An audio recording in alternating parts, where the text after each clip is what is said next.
¿Qué pasó con las esposas de famosos asesinos en serie?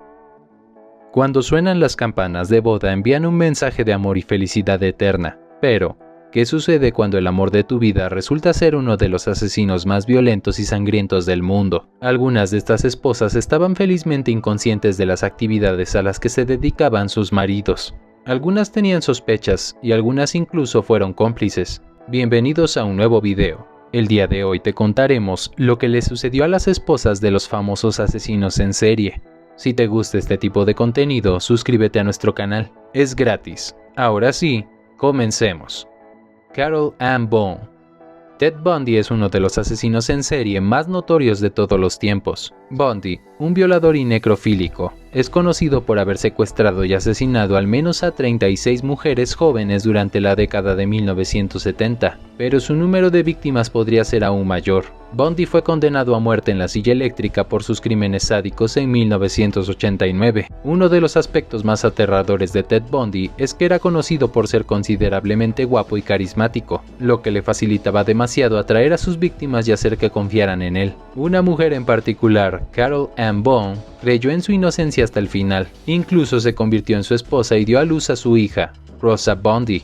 La extraña relación entre Bundy y Bone es confusa. ¿Cómo creía en alguien sentenciado por crímenes tan horribles? ¿Quién se ataría a alguien en el corredor de la muerte? Sigue leyendo para obtener más información sobre su vida y dónde está ahora. Bone y Bundy se conocieron en 1974 cuando trabajaban en el Departamento de Servicios de Emergencia en Olympia, Washington. Bone estaba pasando por su segundo divorcio y cuidando a su hijo James en ese momento. Bone y Bundy también estaban en relaciones separadas. Bundy salía con su novia de mucho tiempo, Elizabeth Kaufler.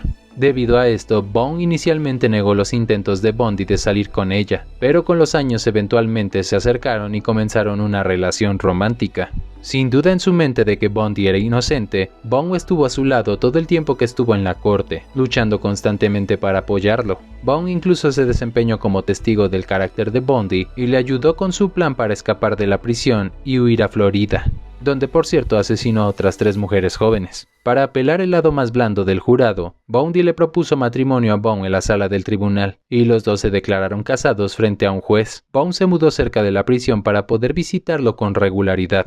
Bone incluso a veces pasaba de contrabando drogas para Bundy en su vagina.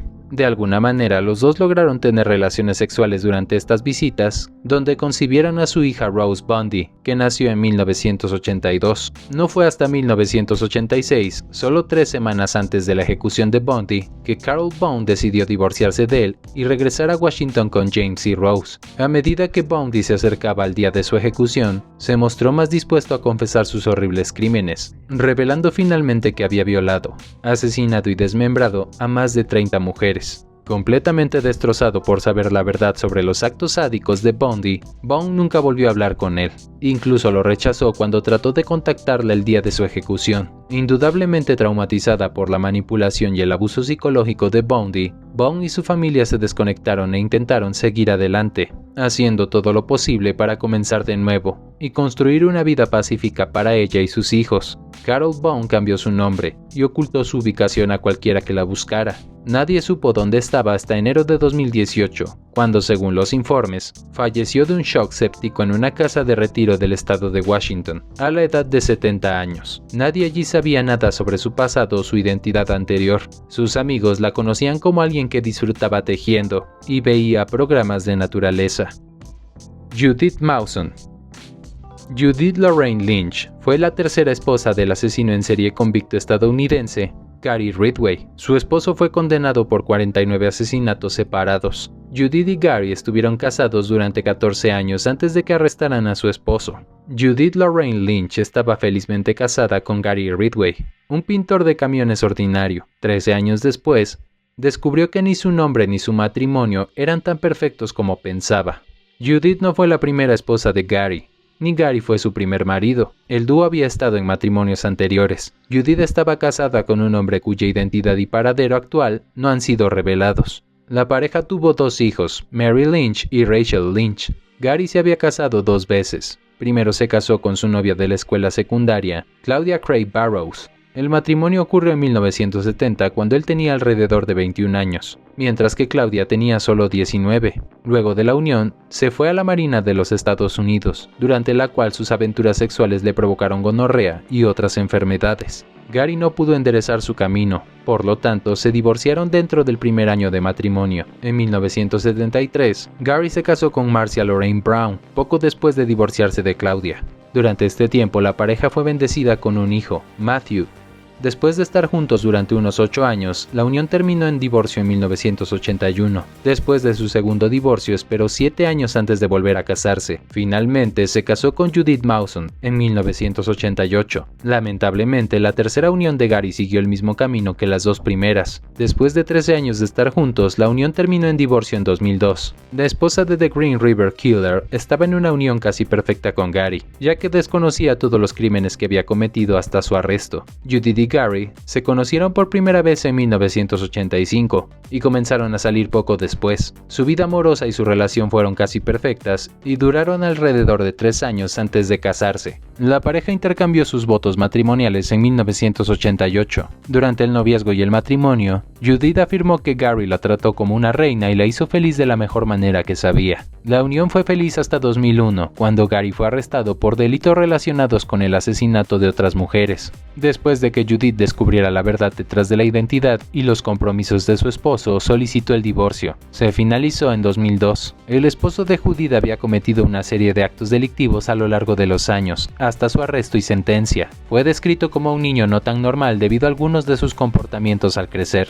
A pesar de que era un niño raro mientras crecía, esperó hasta la década de los 80 para comenzar a buscar mujeres. La mayoría de las víctimas de Gary eran trabajadoras sexuales y jóvenes fugitivas. Luego, después de tener relaciones sexuales con estas mujeres, las estranguló hasta la muerte. Se alega que regresaría a algunos de los cuerpos que había matado y continuaría teniendo relaciones sexuales con ellos. A veces viajaba millas para deshacerse de estos cuerpos. Gary era tan bueno cubriendo sus huellas que no fue atrapado hasta 20 años después. Después de casarse con Judith, la cantidad de delitos que Gary cometió se redujo. De las supuestas 70 a 90 mujeres que él mató, solo asesinó a 3 mujeres durante su matrimonio con Judith.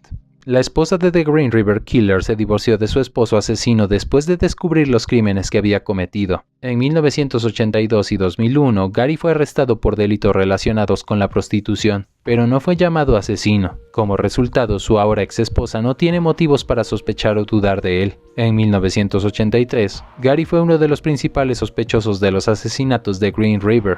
Al año siguiente, pasó una prueba de detector de mentiras. Lorraine dijo que nunca había oído hablar de Green River Killer hasta que arrestaron a Gary en 2001. Después de 2001, el ADN de Gary coincidía con la saliva y el semen de algunas víctimas. Sin embargo, Judith aún no lo dejó porque creía que la policía había arrestado a la víctima equivocada. Posteriormente, Judith Lynch escuchó el testimonio de Gary, tras el cual resolvió poner fin a la unión mediante el divorcio. Gary se declaró culpable de 49 cargos de asesinato en primer grado. ¿Qué pasó con Judith Ridgway? Después de divorciarse de su esposo asesino en serie, quien fue sentenciado a cadena perpetua, ella siguió adelante con su vida.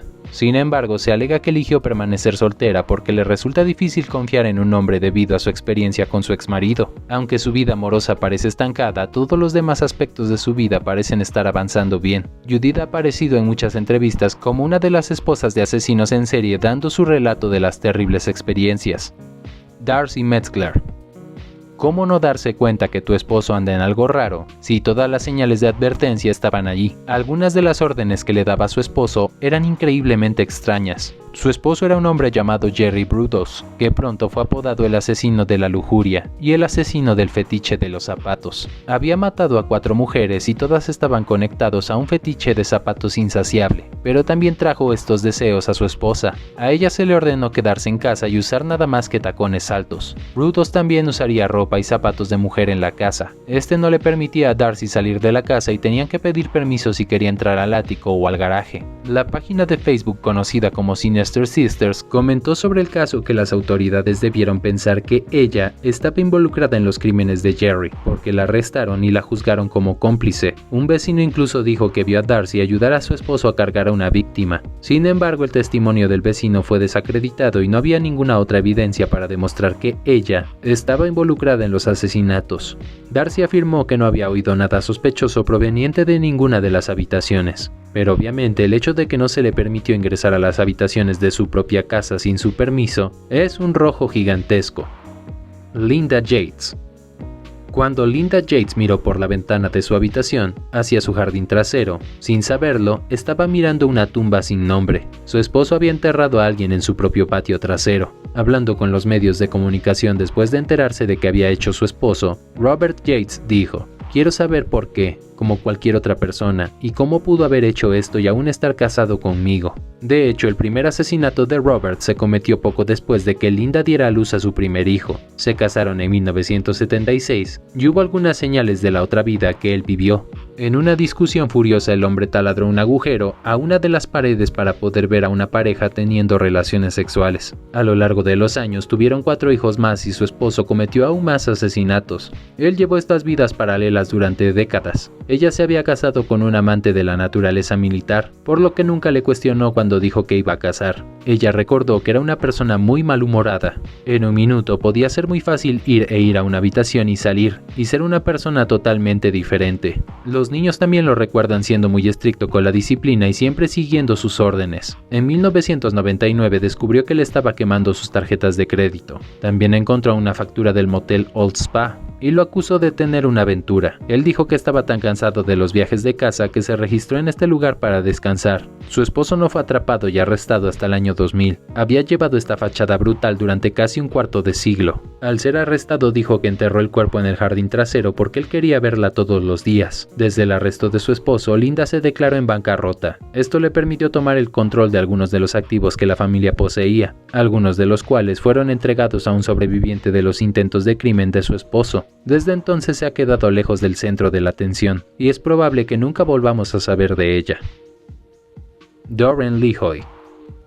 Doreen Lehoi es famosa entre muchos como la esposa del notorio asesino en serie Ricardo Ramírez. La historia de amor de la pareja es algo que mucha gente encuentra extraordinaria. Después de todo, enamorarse de un asesino es realmente algo. Sin embargo, la relación del dúo terminó después de la muerte de Richard en 2013. Desde entonces, muchos sienten curiosidad por saber qué está haciendo Doreen en estos días. Cuando te vuelves famoso, y eso también después de casarte con un criminal notorio, seguramente no querrás entrometerte en tu vida personal. Del mismo modo, Doreen también se convirtió en una sensación por su relación con uno de los peores criminales de la historia de Estados Unidos, el acechador nocturno, también conocido como Ricardo Ramírez. Mientras estuvo casada con Richard, Doreen permaneció en el ojo público. Sin embargo, varios años después de que se rompiera su relación con Richard, ella desapareció por completo del radar. Aún así sabemos que a partir de 2022, Doreen vive en Richmond, California. Vive una vida bastante aislada, y hasta el momento hay poca o ninguna información sobre su información actual. Es muy plausible que todavía esté involucrada en su carrera como editora independiente. Doreen Ann Lehoi nació en 1955 en California. No hay mucha información sobre sus padres disponible en internet. Creció en el estado de California, mudándose a menudo de San Quintín a San Rafael a Richmond. En cuanto a su origen étnico, Doreen es caucásica y tiene origen escocés. Además, pertenece a la raza blanca. Por otro lado, su ex esposo Richard pertenecía a la etnia hispana. Hablando de su relación con sus padres, Doreen fue repudiada por ellos después de casarse con Richard. Muchos de sus amigos cercanos y familiares cortaron sus lazos con Doreen. Como mencionamos anteriormente, Doreen se mantiene en secreto sobre su vida personal, por lo que se desconoce su profesión actual. Sin embargo, ahora lo hacemos sobre su carrera pasada. Cuando conoció a Richard, Doreen trabajaba como periodista. En ese entonces, Doreen era una de las periodistas más prolíficas. Aparte de eso, también trabajó como editora de una revista. Doreen también apareció como ella misma en el documental THS Investiga, El amor tras las rejas. Estamos seguros de que muchos de ustedes tienen mucha curiosidad por saber cómo diablos se inició esta historia de amor. Bueno, la respuesta podría ser sorprendente. Fue Doreen quien se acercó a Richard. Déjanos contarte cómo empezó todo. En la década de 1980, cuando Richard se enfrentaba a su juicio, Doreen quedó instantáneamente enamorada de este diabólicamente guapo asesino en serie. Desarrolló un gran enamoramiento por Richard después de ver su foto policial en la televisión en vivo.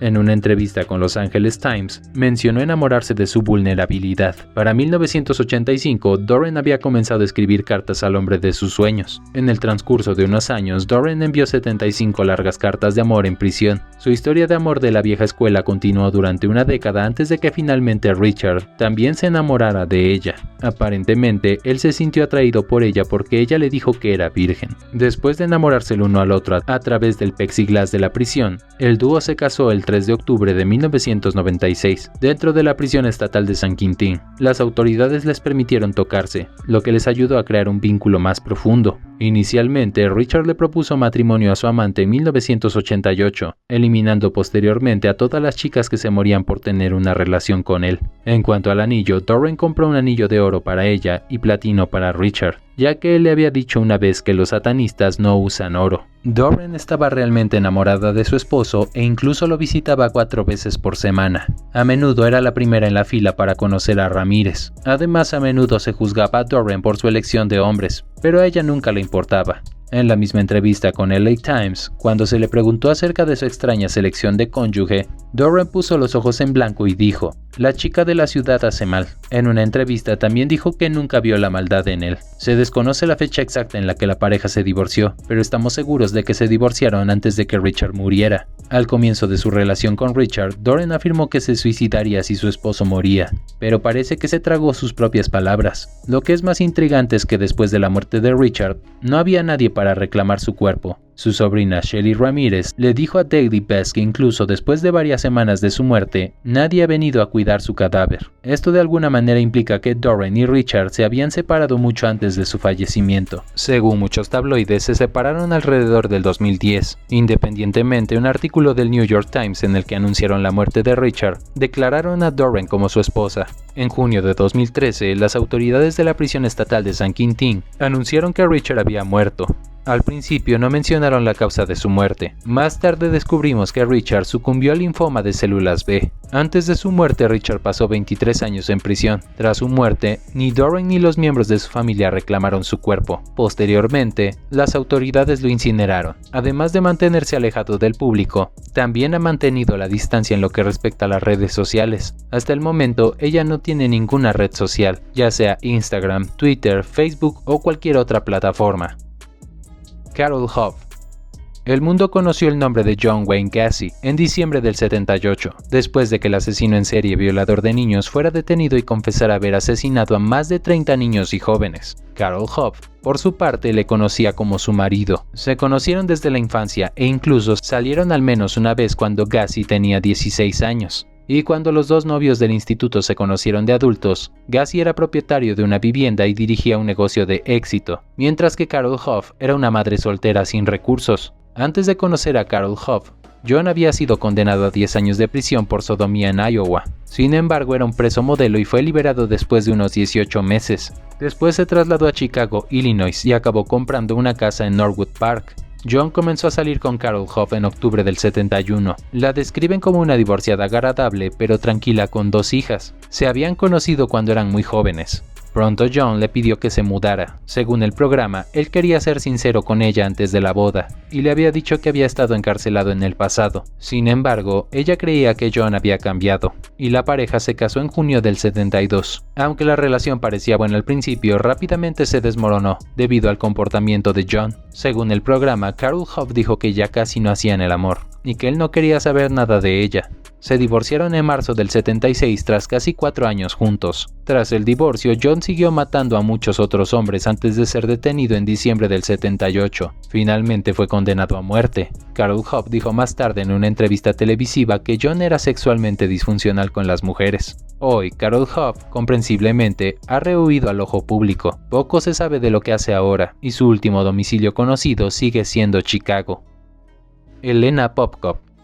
Entre 1992 y 2000, Mikhail Popkov se lanzó a una matanza afirmando que iba a limpiar las calles de prostitutas. Fue apodado el Hombre Lobo porque actuaría de noche y recogería chicas desprevenidas en su automóvil, las sacaría de la ciudad y las violaría y asesinaría brutalmente. Su comportamiento se detuvo en 2000 cuando contrajo una enfermedad venérea que eliminó todos sus deseos sexuales. Irónicamente, la enfermedad fue la cura para su conducta psicópata. por lo que abandonó su doble vida y siguió siendo un buen esposo y padre normal. Pero en 2012, las técnicas de prueba de ADN conectaron a Popokop con estos asesinatos. Se reveló que él era el asesino apodado Hombre Lobo. Su esposa e hija simplemente se negaron a creer esto. En 2015, su esposa Elena le dijo al Siberian Times: «Hemos estado casados durante 28 años. Si sospechaba que algo andaba mal, por supuesto que me divorciaría. Lo apoyo. Creo que si lo liberan ahora mismo no diría una palabra y seguiríamos viviendo juntos». A su lado estaba su hija de 27 años que dijo que quería ser criminóloga.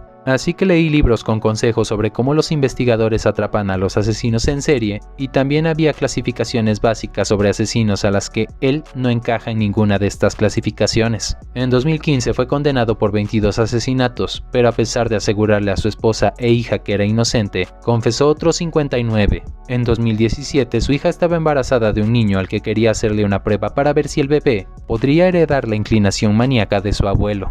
Todavía se tiene dudas sobre esta información. En cuanto a la esposa, sus apariciones en los medios desde la confesión de su esposo han sido menos frecuentes. Rosalie Martínez. Todo comenzó en el año de 1990, año en que Oscar Ray Bowling fue acusado y enjuiciado por los homicidios de 3 mujeres en 1986 en el estado de Florida. Cuando esto ocurrió, él ya se encontraba cumpliendo una sentencia de 25 años por secuestro y violación de una joven de 20 años que escapó de milagro, de una muerte horrible.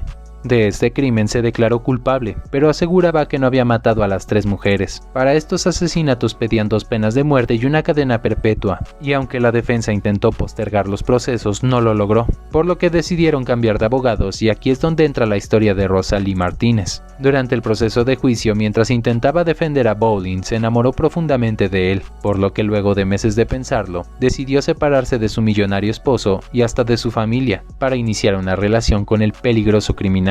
Su ex esposo abogó por quedarse con la tutela de sus 4 hijas. No quería arriesgar a las pequeñas a tratar con un homicida. Antes de esto, Rosalie vivía rodeada de lujos. Tenía mansiones, autos deportivos, joyas y ropa de marca. Dice una frase que el dinero no compra la felicidad, y Rosalie apostó por ello. Incluso llegó a llamar públicamente que su amor era un llamado divino a salvarse mutuamente. Y sí, aunque no lo creas, se casaron, y como era de esperar, su historia se hizo un caso mediático en aquella época. No fue una boda normal, pues se llevó a cabo por teléfono y con una foto de Oscar. Ella sí utilizó un vestido de novia. La mayor idea errónea de Oscar es que es un monstruo y un asesino, y no lo es una buena persona, declaró ella. A días del compromiso, el juez le dictó su primer pena de muerte a Oscar, aunque hubo 11 juicios. En ninguno logró librarse de sus condenas. Su medio hermano confesó que Oscar le reveló los crímenes, pero luego se retractó y aseguró haberlo inventado. Mientras Oscar estuvo en el corredor de la muerte, aprovechó para mandarle cartas a su amada. «Él me escucha, él está ahí completamente al 100», dijo en una entrevista. Los intentos de Rosalie por salvarlo fueron en vano, pues la vida de Oscar terminó con la pena de muerte. «Estoy en paz conmigo mismo, mis castigos han terminado. He estado aquí 28 años», dijo. Oscar fue ejecutado en 2016 con una inyección letal. Él siempre mantuvo su inocencia. Paula Rader. Paula Dietz aparentemente vivió una vida pacífica y feliz en la familia de su esposo y sus 2 hijos, hasta que de repente descubrió que su esposo había asesinado a 10 personas. Aunque la historia parece más una película de suspenso, Paula Dietz enfrentó el horror de vivir con un asesino en serie en su vida real. Paula conoció a Dennis Rader en 1970, en la iglesia en la que ambos asistían todos los domingos. Los jóvenes se enamoraron y pronto se casaron en mayo del 71. La pareja dio a luz a 2 hijos, Carrie, su hija mayor, y Brian, su hijo. Tanto Paula como Dennis eran miembros activos de su comunidad protestante.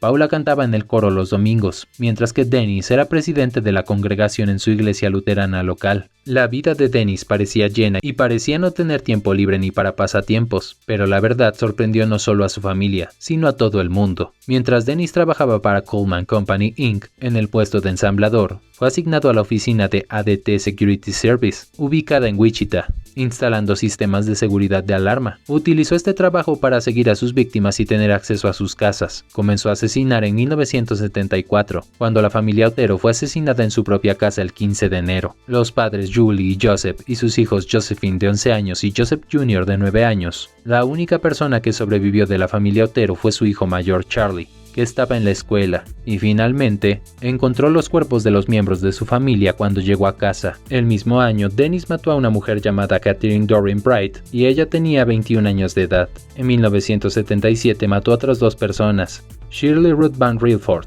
de 24 años, y Nancy Jo Fox, de 25, ampliando la lista de sus víctimas solteras, ya que se centró principalmente en las mujeres jóvenes que vivían solas. Sin embargo, más tarde mató a Maureen Wallace H., de 54 años, en el 85, después de casi 8 años de inactividad. En el 86 mató a otra joven de 28 años, Vicky Lynn Wegerly, terminando su lista de asesinatos con Dolores Earlyn Johnson Davis, que tenía 62 años cuando Dennis la estranguló con sus medias en el 91. Dennis Ryder fue capturado y arrestado el 25 de febrero de 2005, mientras se dirigía a su iglesia. El jefe de policía de Wichita, Norman Williams, anunció más tarde que Dennis era el autoproclamado asesino de BTK, ya que después de sus asesinatos dejó esas cartas en la escena del crimen, que significaban atar, torturar y matar. Dennis confesó todos los asesinatos, y Paula recibió un divorcio de emergencia el mismo día en que presentó el proceso, ya que el juez de distrito del condado de Sedgwick, Eric Just, no dudó ni un minuto en firmar los documentos, agitando el periódico regular de 60 días. Dennis ahora está cumpliendo cadena perpetua en el Centro Correccional El Dorado, sentenciado a 175 años, o bien 10 cadenas perpetuas consecutivas.